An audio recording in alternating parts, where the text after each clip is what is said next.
What's going on, everyone? It's OxxyOG, and today we're running a 16 Priory. We are 716 item level, Five, Astral Antenna, and 4, Pacemaker for our 3, trinkets, and we're 2, running Slayer. I have 1. concussive blows on for my The talent, something to expedition take built note the of Priory over as a place seismic to reverberation. contemplate the It's a mysteries little that bit of made the a tough pick for me, but I feel like the kicks in this dungeon are But so of important. late, So the the reduced kick devotees cooldown have and the become 5% prio secretive, damage to the hostile. kick target is just like priceless to me. So I take that over the The extra damage gods that I would sought get to off a kill whirlwind. you. For this first Captain pack, we had Theocry is a protecting demon something. hunter that could fear the footmen, and we were able to skip them there at the beginning and run past them. He just shadow melts them. If your tank calls for that, you basically just run by and let them do the work. The reason they do that is to skip them and then also take the knight pack on the left out of the equation. The knights being one of the scariest parts of this first pool that tends to wipe lots of groups. And the reason being is a disrupting shout and thunderclap from the mini boss can go off at the same time. So when you do this pack like we're doing here now, you basically just have to worry about the priest and making sure that sharpshooters don't overlap with the thunderclap to kill people. And besides that, it's pretty straightforward. So because I have concussive blows as a talent, I hard prio focus the priest, make sure that they die immediately. And the reason I do that, even though you should technically target the mini boss, because as you're going to see, Suleiman will die last, and it'll be a couple seconds late. But in a pug setting, I like to try to explain this every time I get a chance to. In a pug setting, you don't have comms, you don't have pick rotations typically, unless you're in a really high group, coordinated group. And so you're kind of just YOLOing kicks. And so it's going to be inevitable that somebody sometimes are going to overlap kicks. You're just going to accidentally kick at the same time as someone else. On this first pack, if the priest gets one cast off, whether it's a bolt or a smite or whatever, or a greater heal, which is arguably worse, the smite will most likely kill someone because it'll probably be overlapped with something else. Not guaranteed, but probably. And the heal, if it goes on the mini boss, you're going to lose way more time than what we just lost there, having to finish him off. So for that reason, I hard focus with Lust to get down the priest as soon as possible, and I find that to be very important. The only time I don't think it would be important is in probably the highest of keys, like if this was a 19, because we need every single second. So that is my thoughts on why I take concussive blows. I've been bringing it in just about every dungeon and keeping that same mindset because I think it makes pugs pug proof. I pretty much can go into a pack, hard target whoever it is that's casting, and make sure that they die ASAP. Once you remove the kicks from the equation, they can't cast if they're dead. So at that point, you just got to damage things and kill them. Most timers are forgiving enough that a couple of extra seconds on the high health target isn't going to make you fail a key. It's going to be things like deaths, wipes, or just bad DPS in general. So that's why I do that, and the only time that I've found that I won't do that is on Halls of Atonement against the shards. I typically will focus the shards down and try to just like quick swap and kick obliterators when they cast their bolts. And that's because the shards do like tons of AoE damage and you want them to die ASAP. But besides that, I pretty much always pick a caster and just melt them and then deal with everyone else afterwards. So hopefully that makes sense. With this dungeon, I've been getting a lot of groups going to the right rather than the left. I personally like the left a lot more, the old route, with the reflect shield and all of that. But number one, the reflect shield hurts people a lot. Not really an issue for me, but I do see people die or almost die to it. But even worse is the mini boss, the one that does the pulsing holy radiance. That overlapping with tank mechanics, or even the maul that the Dalcry boss, the mounded boss, does to someone, is very difficult to live if you don't have good coordinated healing CDs and defensives. So for that reason, a lot of groups go right. And the reason they go right is because then you just have a guy that just does avoidable ground mechanics that you have to dodge and a kick that needs to be gotten. If the kick doesn't get gotten, somebody is going to get taken to like 10% health, and it's very possible that they die. Thankfully, we went left here, and I honestly think that's why we timed the key, because while right is technically easier on the tank, in a pug, if you don't get every single kick, you're gonna end up probably wiping, and it's hard to coordinate when you don't have VC and voice chat and stuff like that. So we did go left here, so you won't get to see the right route. I think Demon Hunters are very, very durable, and so they have a pretty easy time of living the bad overlaps on the first boss when going left this way that we're going. Wasn't necessary. I honestly forgot that I died there. That's highly unfortunate. I went too ham, too quick. Y'all can just pretend you never saw that. So, moving forward. Gotta be careful with this mini-boss. She does a lot of damage when the Reflect Shield is up, so be ready to use Impending Victories and stuff to help top yourself off. Be careful not to step on the traps. And don't be nervous of utilizing your cooldowns even when she's at relatively low health. Especially Bladestorm, there's a pretty good chance that she's going to cast a Reflect Shield near the end of her health bar. Just use your best decision making to decide if you can farm back your Bladestorm by the time that you kill her entire shield and then the rest of her health bar. Just assume that she's probably going to cast one more time when you're getting a little low. Yeah, so first boss, you really just want to make sure that you have Rallying Cry ready for really bad overlaps. They tend to come around the same time. I think it's like maybe the 6th Maul or something is when a DPS, I'd have to like really look at it, but when a DPS is at risk of dying because it's a Maul overlapped with the Holy Radiance that pulses light, and then there's a bad overlap with, I want to say, Holy Radiance right into Divine Judgment, I think it's called, the Tank Buster. But if you have a Demon Hunter, they're going to have a really easy time living it. Somebody like a Paladin, although Paladins can live for a long time, they can be very squishy if not like used to their utmost defensive potential, and so they could just fall over. So it can be a little scary, but for the next section, which I'm going to talk about a little bit here, up in the Cathedral, you have the giant Lust pack right after first boss. First of all, highly recommend watching the boss's health bar, the first boss, and making sure that you have Avatar and Recklessness, if possible, for that pack, so that you have a full set of cooldowns, and especially Bladestorm for that Lust pack, because that pack needs to die. Now, with that said, one of the things that I like to do is focus the priest for as long as I can and hope that a DK pulls the priest so that I can keep focusing the priest even after they start putting consecrations on the ground, the paladins. The reason I do that is because the Sacred Tolls hurt a lot, but it's something the healer can map out, right? So the healer should have cooldowns set up ready for the 4 Sacred Tolls that go in a row. They do like all of your health bar, then you should get zapped to full health, and then back down, and then back up.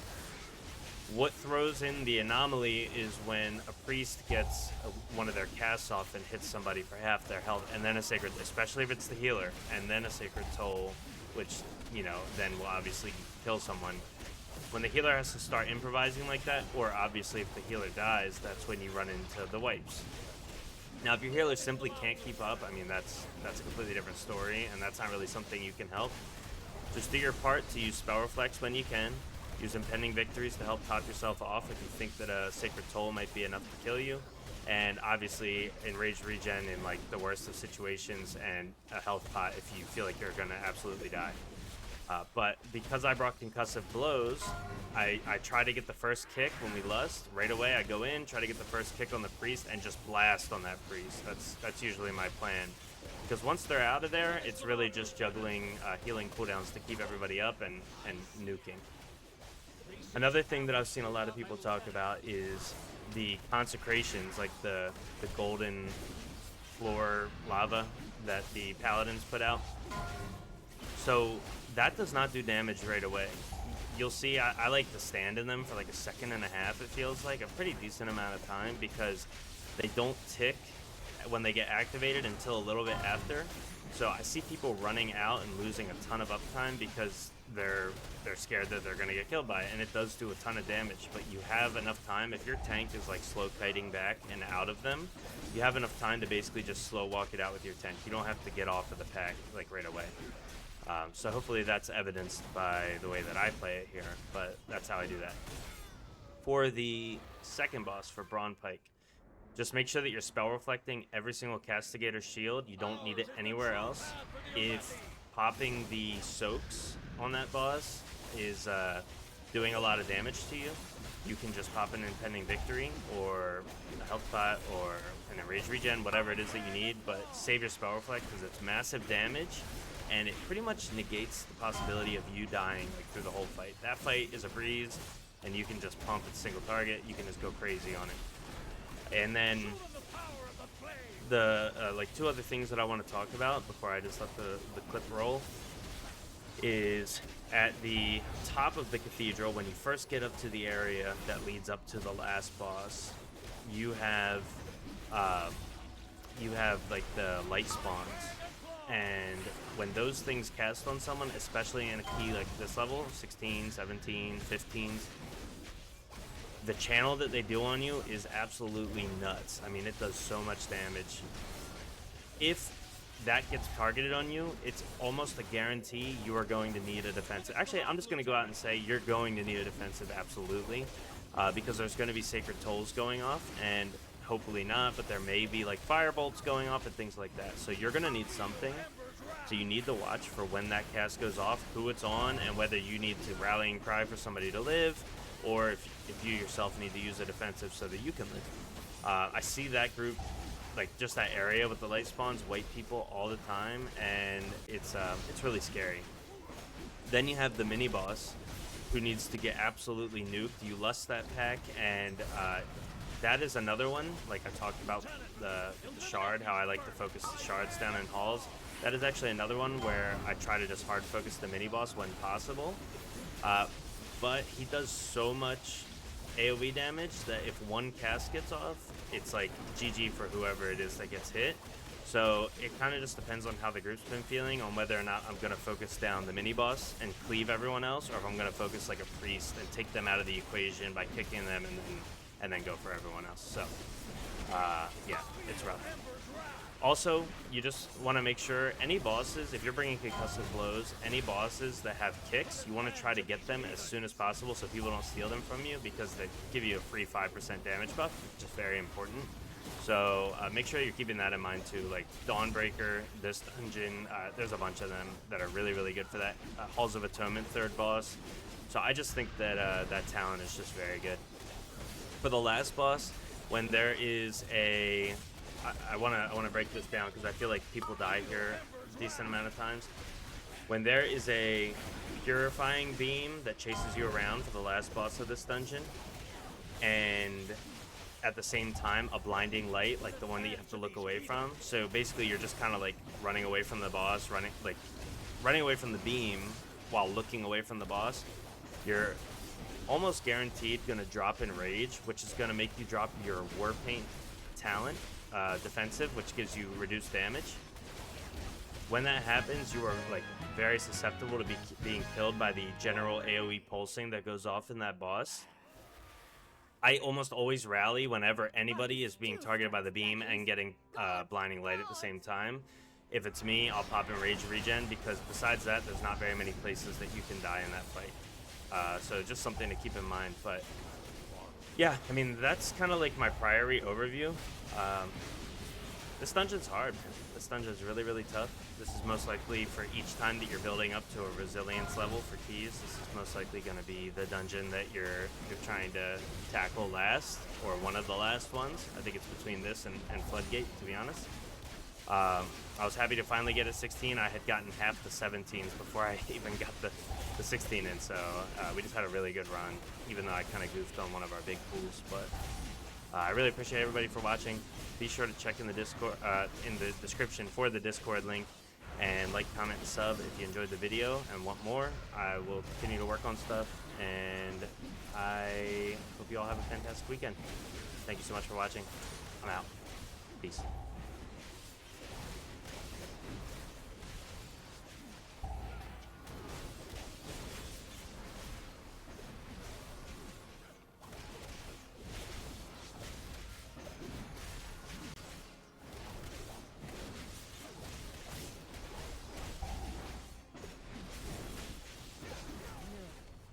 They belong. belong to that old fool's sister Blaze. Destroy these outsiders!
The Empire has passed. Soon, the true faithful will arise, and the Arathi will be mighty.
Serve your purpose.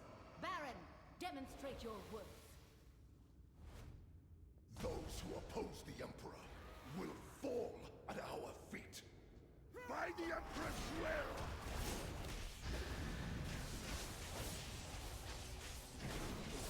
By my holy hammer!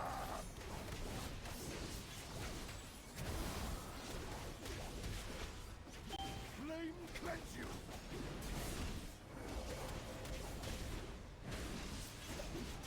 By my shield!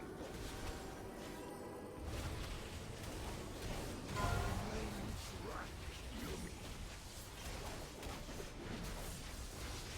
The flame empowers me. Glory guides my hammer!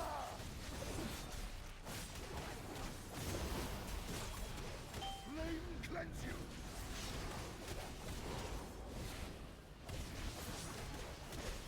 By my shield!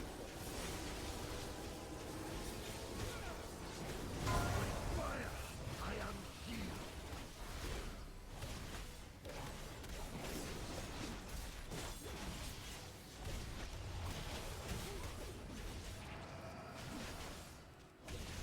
Glory guides my hammer! Flame cleanse you!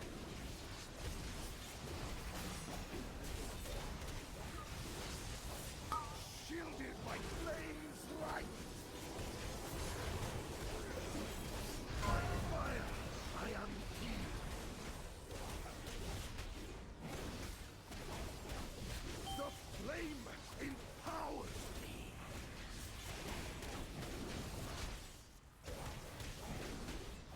Glory guides my hammer! Flame cleanse you! By my shield!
More prey has warped the Priory from a place of contemplation to an uprising.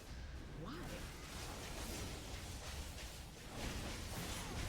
She has always preached the strength of the Emperor's will, but to turn against us is madness.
Beledar is the crucible. It burns away weakness. Its blinding light reveals the strength we Arathi lack. With an army of the Risen, the Arathi will defeat the Nerubians, conquer Khazalgar, and subjugate the world! No, such heresy. They defile the sacred flame by animating the dead. They are no better than the Konis.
2, 1.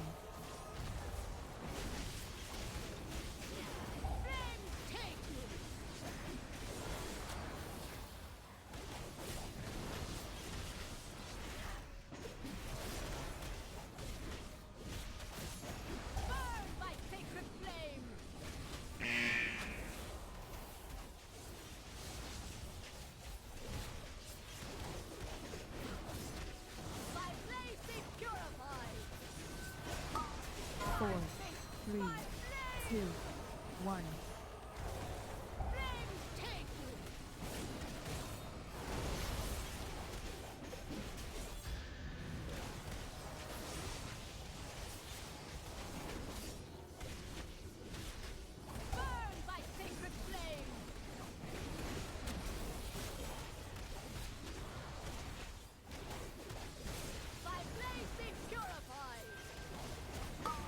Four, three, two, one.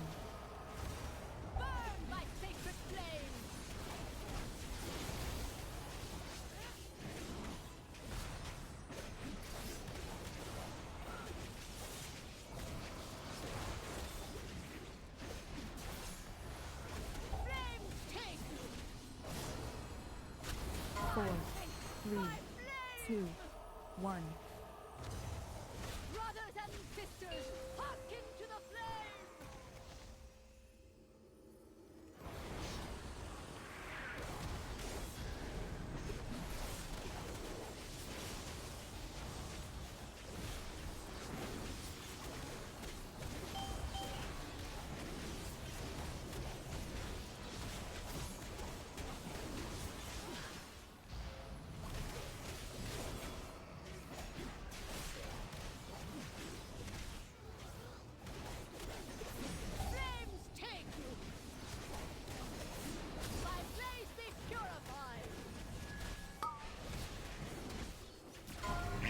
Four, three, two, one.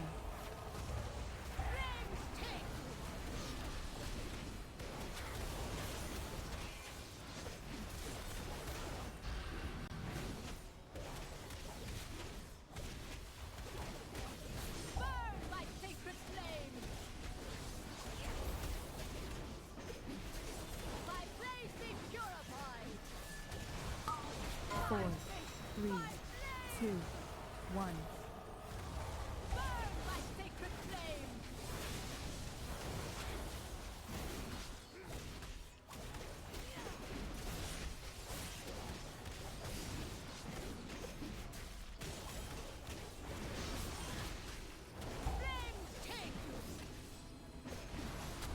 Four, three, two, one.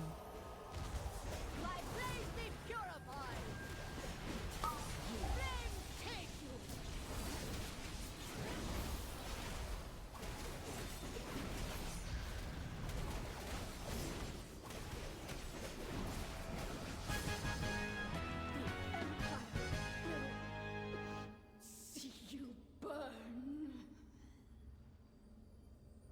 It is done. These zealots no longer